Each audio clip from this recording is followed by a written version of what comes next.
अनि खाजा खान लाउनुहुन्छ खाजा के खान लाउनुहुन्छ त सुक्खा रोटी र सिस्ना तरकारी सिस्नु भनेको जति बेला नि पाइन्छ सिस्नु पाइन्छ अन्त सिस्ना धुलो बनाएर राख्छौँ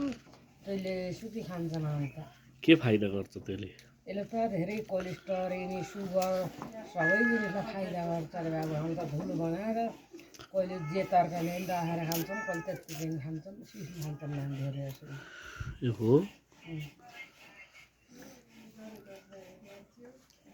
ठिक छ अनि भन्नाले कोलेस्ट्रोल अनि अरू केलाई फाइदा गर्ने हो त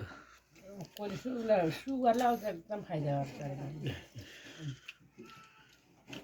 नजानेर खाना जे कुरा पनि फाइदा गर्छ अरूलाई नि खाना भन्नुहुन्छ सिस्नु सबैले सिस्नु खानु होला भेटाएपार औषधि हुन्छ अर्ग्यानिक हुन्छ त्यसमा केही परेको हुन्न सबैले खानु होला केटाकेटी बच्चा बच्ची सबैले खानुभयो साना बच्चा बच्ची ठुला साना सबैले खाना हुन्छ यो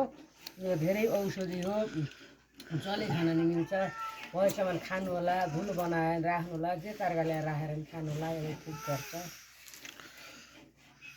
ए ल हस् धन्यवाद है हुन्छ